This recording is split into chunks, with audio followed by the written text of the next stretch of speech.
Hello and welcome. We are on to chapter 38 of Pride and Prejudice. So much drama. Chapter 38. On Saturday morning, Elizabeth and Mr. Collins met for breakfast a few minutes before the others appeared, and he took the opportunity of paying the parting civilities which he deemed indispensably necessary. "I know not, Miss Elizabeth," said he, "whether Mrs. Collins has yet expressed her sense of kindness in coming to us, but I am very certain you will not leave the house without receiving her thanks for it. The favour of your company has been much felt, I assure you. We know how little there is to tempt anyone to our humble abode. Our plain manner of living, our small rooms and few domestics, and the little we see of the world, must make Hunsford extremely dull for a young lady like yourself.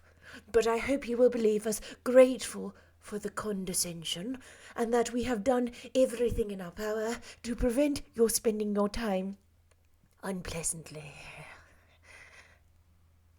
Elizabeth was eager with her thanks and assurances of happiness.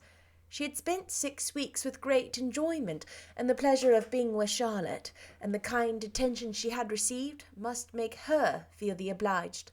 Mr. Collins was gratified, and with the more smiling solemnity replied, "It gives me great pleasure to hear that you have passed your time not disagreeably. We have certainly done our best, and most fortunately have it in our power to introduce you to very superior society, and from our connection with Rosings, the frequent means of varying the humble home scene, I think we may flatter ourselves that your Hunsford visit cannot have been entirely irksome. Our situation with regard to Lady Catherine's family is indeed the sort of extraordinary advantage and blessing which few can boast. You see on what a footing we are. You see how continually we are engaged there. In truth, I must acknowledge that with all the disadvantages of this humble parsonage, I should not think anyone abiding in it an object of compassion, while they are sharers in our intimacy to Rosings." Words were insufficient for the elevation of his feelings, and he was obliged to walk about the room, while Elizabeth tried to unite civility and truth in a few short sentences. "You may, in fact, carry a very favourable report of us into Hertfordshire, my dear cousin. I flatter myself, at least, that you will be able to do so. Lady Catherine's great attentions to Mrs. Collins have been a daily witness of, and altogether I trust it does not appear that your friend has drawn an unfortunate... but on this point it will be as well to be silent. Only let me assure you, my dear Miss Elizabeth, that I can, from my heart, most cordially wish you equal felicity in marriage. My dear Charlotte and I have but one mind and one way of thinking. There is in everything a most remarkable resemblance of character and ideas between us. We seem to have been designed for each other." Elizabeth could safely say that it was a great happiness where that was the case, and with equal sincerity could add that she firmly believed and rejoiced in his domestic comforts. She was not sorry, however, to have the recital of them interrupted by the lady from whom they sprang. Poor Charlotte! It was melancholy to leave her to such society, but she had chosen it with her eyes open, and though evidently regretting that her visitors were to go, she did not seem to ask for compassion. Her home and her housekeeping, her parish and her poultry, and all their independent concerns had not yet lost their charms. At length the chaise arrived, the trunks were fastened on, the parcels placed within, and it was pronounced to be ready. After an affectionate parting between the friends, Elizabeth was attended to the carriage by Mr. Collins, and as they walked down the garden he was commissioning her with his best respects to all her family, not forgetting his thanks for the kindness he had received at Longbourn in the winter, and his compliments to Mr. and Mrs. Gardiner, though unknown. He then handed her in.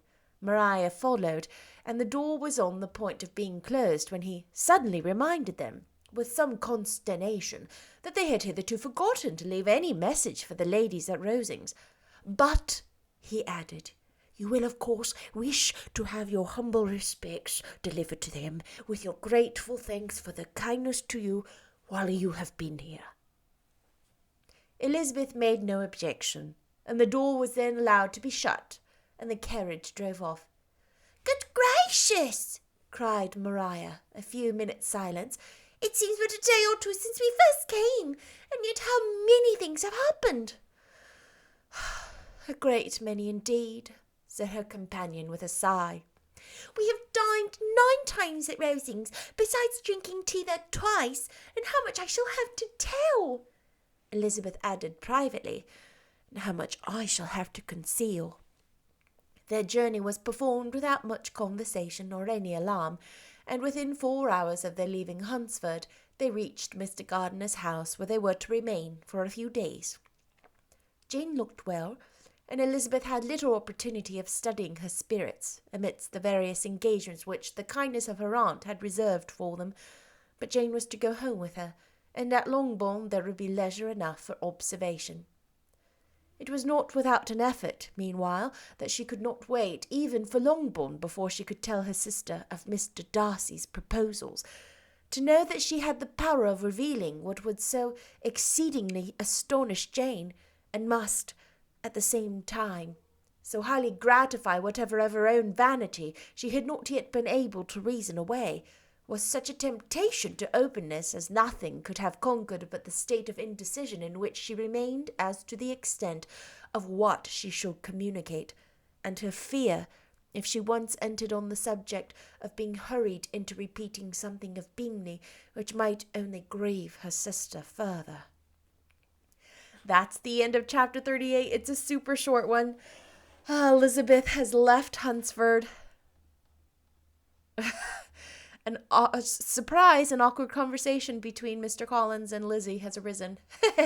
And she's heading back. She picks up Jane on the way home, and they're heading back to their home. And she's going to tell her, she hasn't yet, she's going to tell her about Mr. Darcy's proposal, but Elizabeth hasn't decided yet. Is she going to tell her about Bingley and Mr. Darcy's role in that, and about Mr. Wickham, and what does she do? What would you do? I don't know, right? I'll see you next time for chapter 39. I hope you're enjoying. Bye-bye.